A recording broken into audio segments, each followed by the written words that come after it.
Hello everyone, and let's talk about the Backlash to the light. I can't speak today. I'm gonna call it light versus dark event, okay? So the light versus the dark event, and we'll stop doing that now, okay?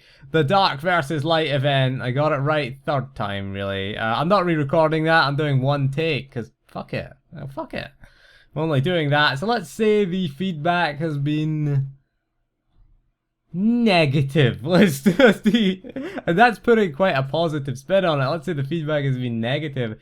It has been one of the most overwhelmingly negatively received pieces of information, I think, in the history of this game, really. Not everyone hates it, but there is a forum post that is 140 pages long. As I'm recording this video, it'll be longer by the time this video goes up, certainly.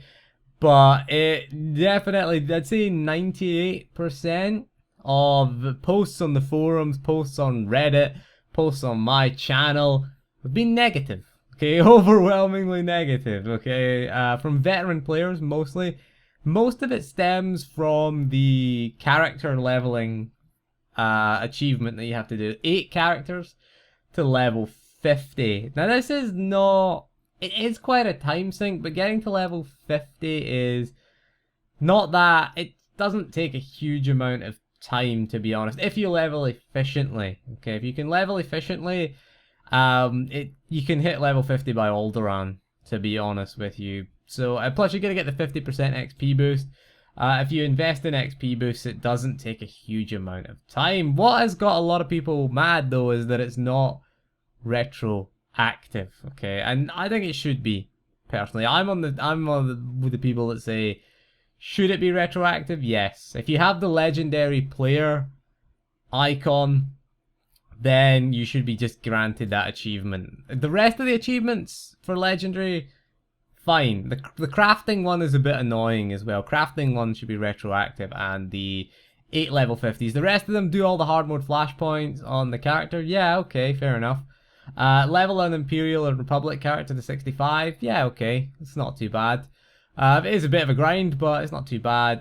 The operations ones, they're fairly easy, to be honest, those operations ones. None of those bosses should prove, they say should prove difficult, because we did hit in Radeon Titan 6 at 48%, and that is one of the bosses there. So hopefully, hopefully you can get a good grip. Don't pug Empire. That's what I'm going to say. Do it on your Republic character. At least on the Red Eclipse, anyway, if you're on that server. Don't pug Empire. That's the one rule that I would say if you're on the Red Eclipse server, is never pug Empire, okay? Do the Flashpoint achievements, Republic. Better quality of players overall, I think. There is more people on the Empire, but the amount of bad players that you encounter is really ridiculous, really. I see Sorcerers just spamming lightning all the time.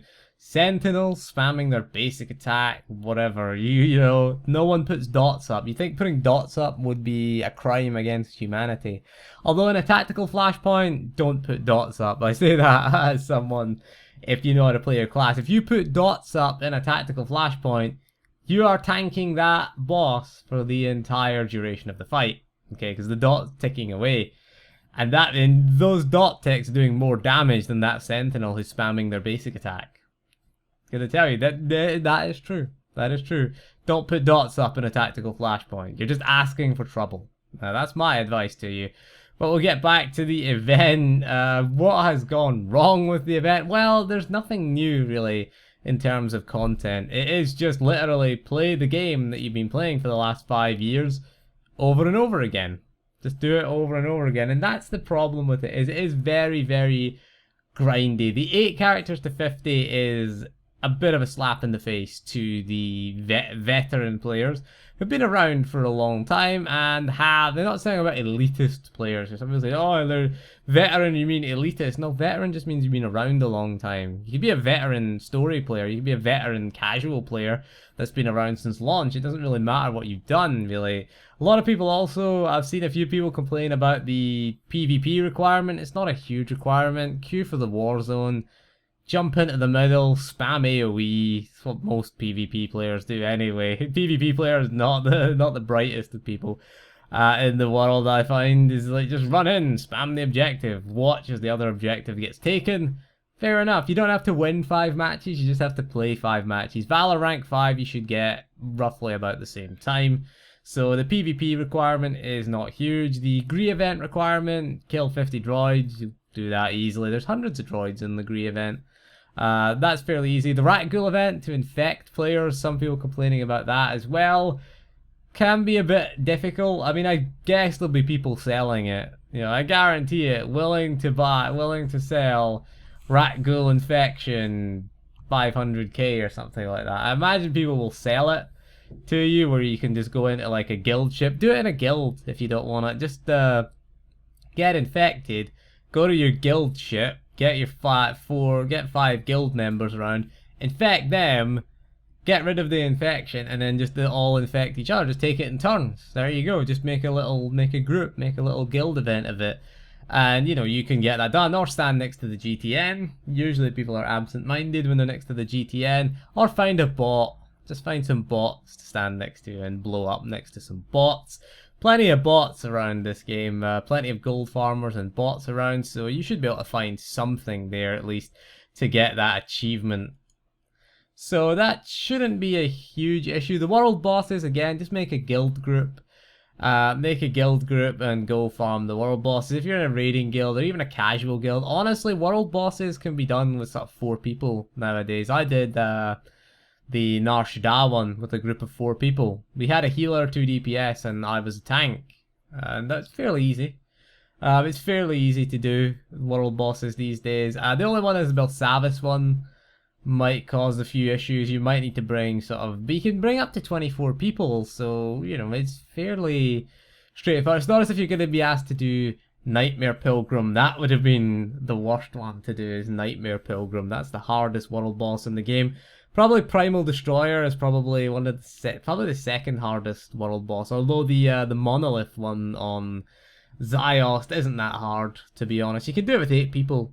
Yeah, I've seen it with 8 people. There's no enrage timer on the world bosses, so, you know, it's just a case of can you keep people alive, and they have been nerfed quite significantly since 4.0, so the world bosses is not a huge issue really to do. It's gonna give you something to do. No one really does world bosses these days anyway, so give you something to do at least. You know, it's something different. I liked doing world bosses personally. I used to love getting groups of 24 people together and just, you know, going in and smashing a world boss in the face. It was fun.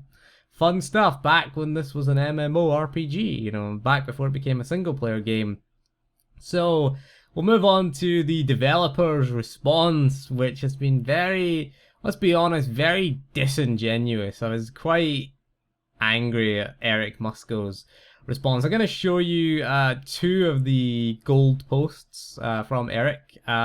This was in relation to questions that were asked. Okay, one of the questions was if there's anything in place for people who don't have free character spots. Okay, he did say there was 2 options. One is complete the objectives on a different server, which you were capped.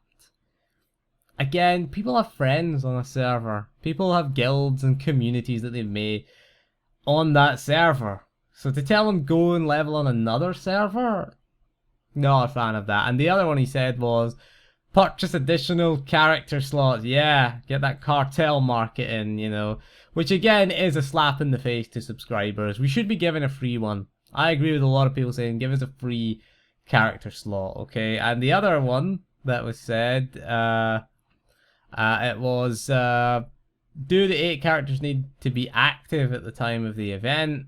So the response was once you complete the objective by receiving the achievement, that character no longer needs to be active. So you could level to 50 on a character, then delete it. Again, people get attached to their characters. I didn't like those 2 responses, to be honest with you. People have genuine concerns about it, and you kind of dismissed it by, oh, just buy stuff in the cash shop. Go buy stuff in the cash shop. Give us money, basically. We're paying a subscription here. We're giving you enough money here. You know, I'm paying a sub. Really, yeah, you get 500 per month cartel coins, but I didn't like that. Purchase things. Go play on a different server.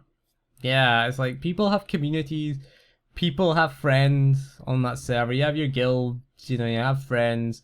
You're gonna have to do multiplayer objectives like PvP and PvE objectives as flashpoints and operations ones. Are you gonna go to another server which potentially has a lower population? No, you're not. Okay. But yeah, I didn't like that response. Instead of the one that's like delete the character. All right.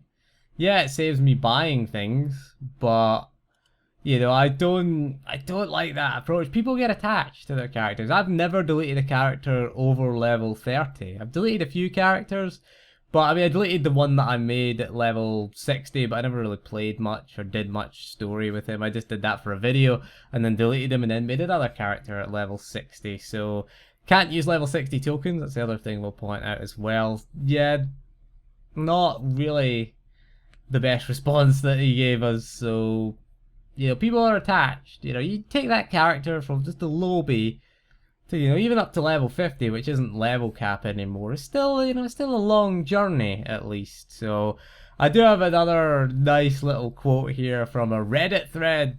Yeah, we're on Reddit again. Jesus, they hate me there on Reddit. But this is pretty good, this one.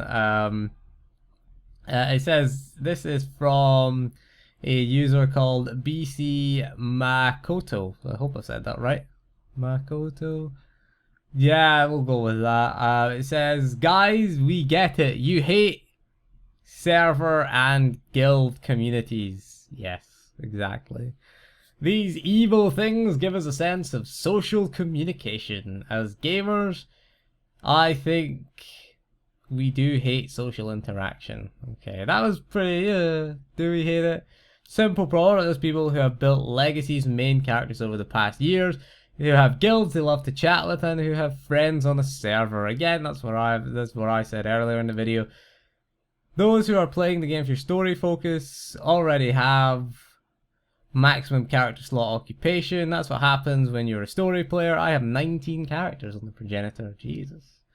I've got 23, but 17 of them are level capped. So, boils down to the following: buy more unlocks. Sums it up, really, sums it up.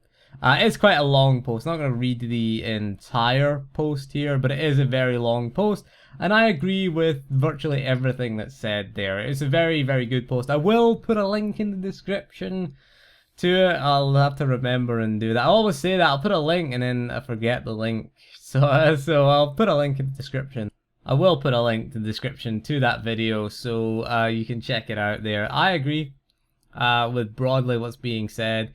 The event should have some grind in it. It would be nice if there was something new in it, but then again, the entire 4.0 expansion cycle has been rehashed. Really, BioWare, what BioWare should be awarded, they should get an award from Greenpeace, really, because they do a lot of fucking recycling, really. They should get a Greenpeace medal or something like that. You know, maybe they should be awarded something. I'd say certificate, but then that'd be paper.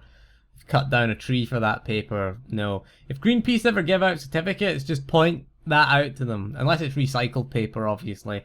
Point that out to them. Is this recycled paper? Just say that though. BioWare probably recycle paper more often than anything. So a very green game developer, at least. You know, they're into the whole recycling. They're not into sustainability though, because is this event sustainable? Not really, to be honest.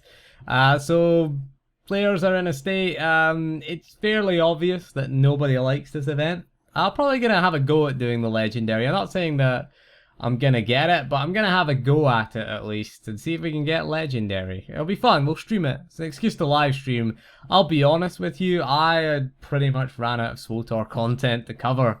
So this event's pretty good for me, actually. I'm sitting there thinking, yeah, this is good. This is pretty good.